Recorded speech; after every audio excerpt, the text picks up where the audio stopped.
Welcome to Black Knight Scary. I'm so glad you found me. Please make sure to leave a like on the video as it helps my channel grow and reach more viewers. Enjoy the fresh content and be sure to subscribe now. And remember to click that notification bell so you don't miss a story in the future. If you would like your true scary experience featured on an upcoming video, email the link in the description box below. I want to thank you all for spending some time with me this evening. Sit back, relax, and enjoy these truly terrifying rest stop horror stories. Rest stops are just for that, right? A place to rest, not a place to almost lose your life or end up kidnapped.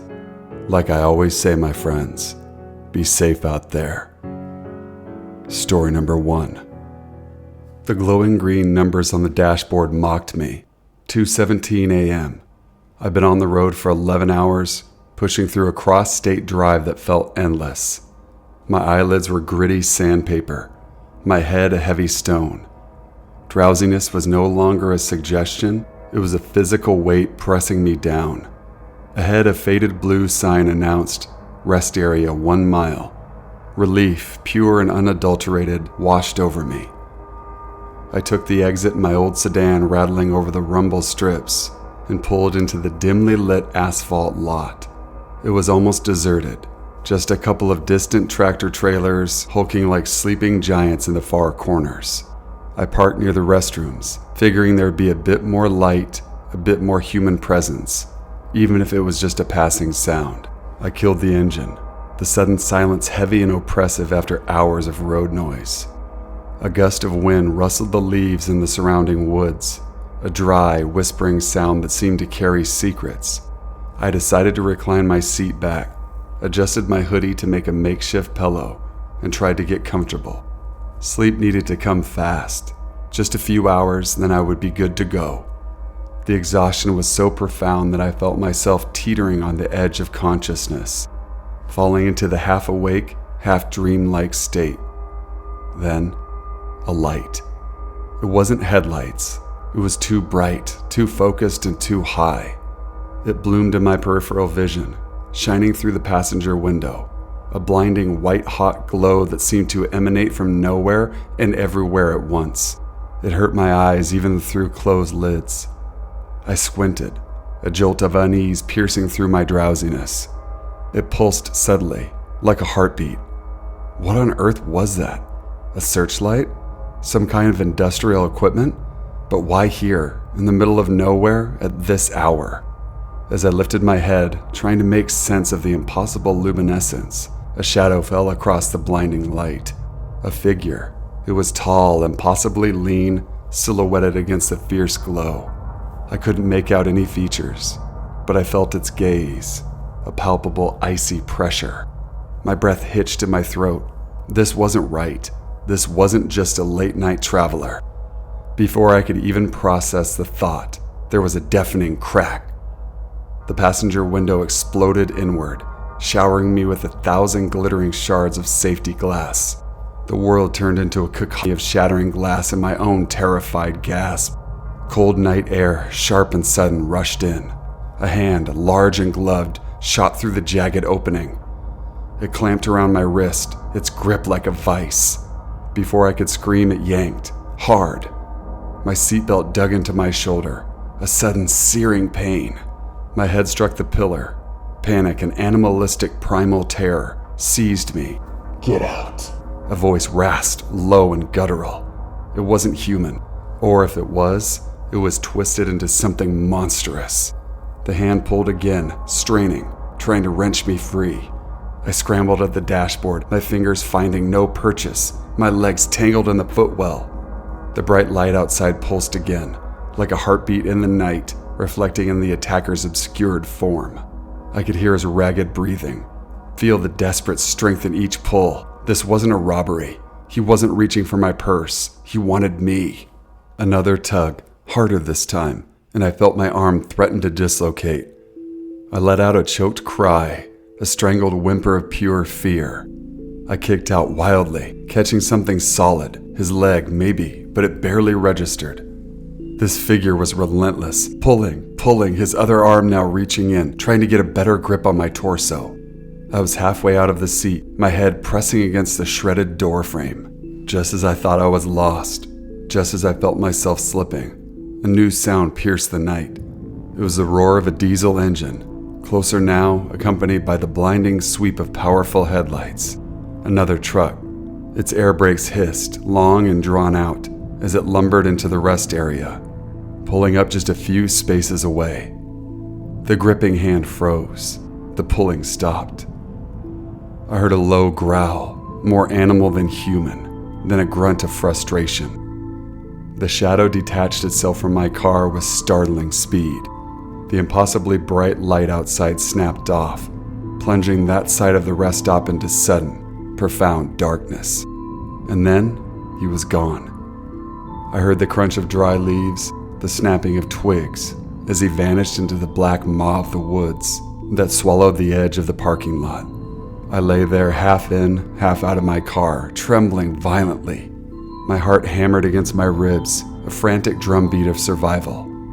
My wrist throbbed, a dull aching pain. The cold air rushed in through the gaping wound where my window had been, chilling me to the bone. The new truck idled nearby, its engine a comforting rumble.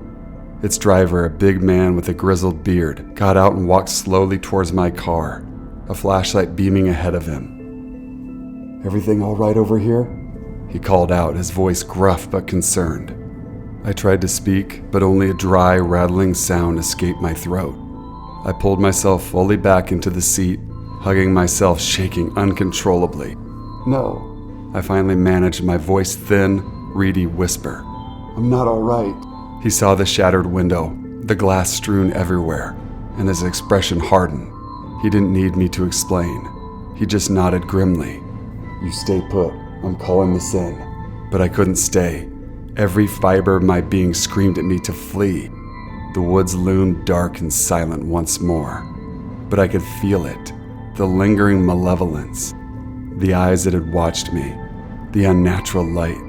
The man had wanted me, not my car, not my purse. He'd been so close. I stammered my thanks to the truck driver, waved off his offer to wait, and started my mangled car. The engine coughed to life. With the wind rushing through the shattered window, the cold biting at my face, I drove out of the rest stop, leaving the broken glass and the echo of a nightmare behind me. I didn't stop until the sun was well above the horizon, painting the world in colors that finally, mercifully chased away the shadows of the night. But even now, weeks later, the memory of that impossible light and the terrifying strength of the hand that tried to drag me into the dark still makes me fear the quiet hours after midnight. Story number 2. The world outside my car window had long dissolved into an indistinguishable blur of black highway and desolate fields. I'd been driving for 9 hours straight. The only company was the groan of the engine and the growing ache in my shoulders. My 21st birthday had been a blur of college exams, a demanding internship, and now I was finally heading home. A 600-mile journey I'd wildly underestimated. My eyelids felt like lead weights, each blink a battle against oblivion. Flickering neon sign, a lonely beacon in the oppressive dark appeared on the horizon. Gracie's Diner, open 24 hours. Salvation. I pulled into the almost empty lot, the gravel crunching under my tires like brittle bones. Inside the diner was a study in faded Americana. A lone waitress, hair pulled high in a tired blonde bun, wiped down a counter, and then there was him. A man sat in a booth near the back, nursing a lukewarm coffee, his eyes fixed on the entrance.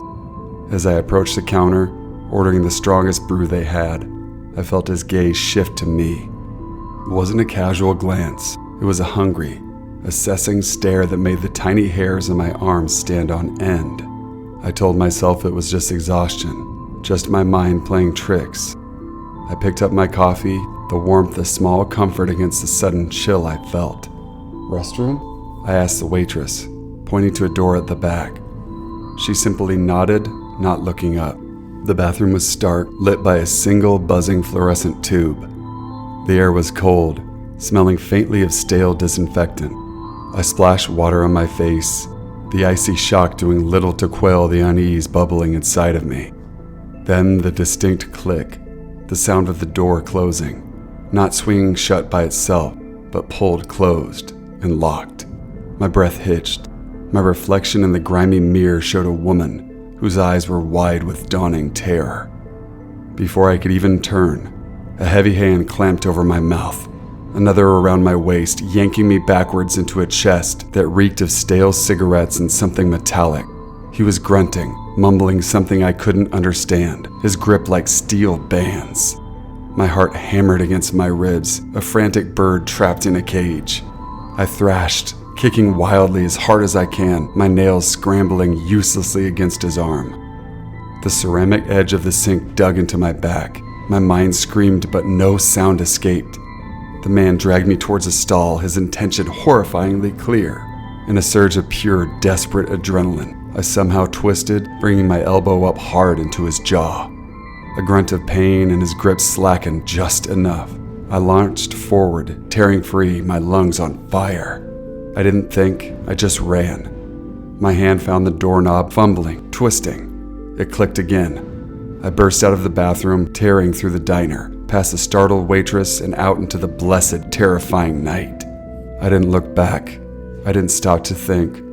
I just threw myself into my car, the key shaking in my hand as I jammed it into the ignition. When the engine roared to life, I peeled out of the lot, gravel spinning, not caring about the speed limit, just driving away from that place, away from the man whose eyes still hunted me in the rearview mirror, convinced he was still there, lurking in the darkness, waiting. The world was no longer just black asphalt. It was a predatory void, and I was utterly, terrifyingly alone. Story number 3. The clock on the dash glared 3:17 a.m. Sarah was curled in the passenger seat, finally asleep, but my bladder was screaming. I pulled our pickup into the desolate rest stop, the only vehicle present other than a beat-up sedan tucked away in the deepest of shadows. The air was cold, damp, and utterly still. I gently nudged Sarah awake. Bathroom break, babe? I watched her weary silhouette head towards the women's restroom, a lone flickering fluorescent bulb casting long, dancing shadows. I walked to the back of my truck, feigning interest in the trailer hitch, but my eyes were scanning.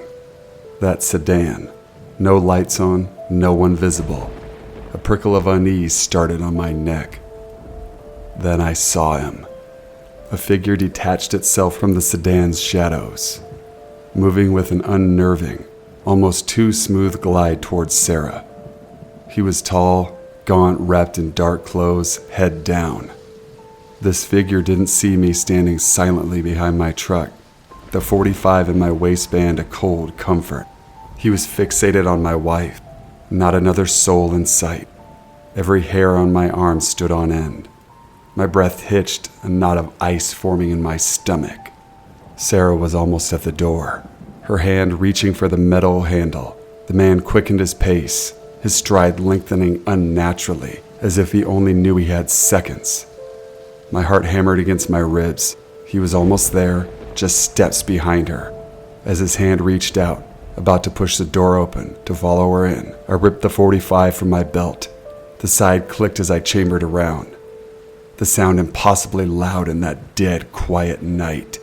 Not today, man. I growled, my voice rough, strained. He froze. His head snapped up, revealing eyes that seemed too wide, too black in the dim light, like a deep well reflecting nothing. A flicker of something, not fear but pure animalistic surprise, crossed his face. Then, without a sound, he spun on his heel. He didn't run like a man. He flowed into the black maw of the woods behind the rest stop. One moment he was there.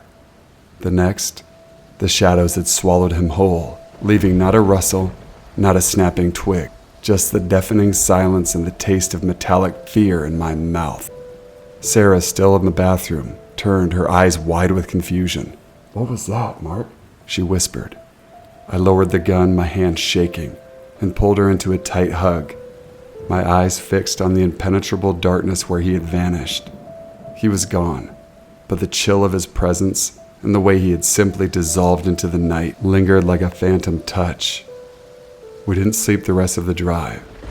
The memory of those vacant eyes and the impossible silence of his escape.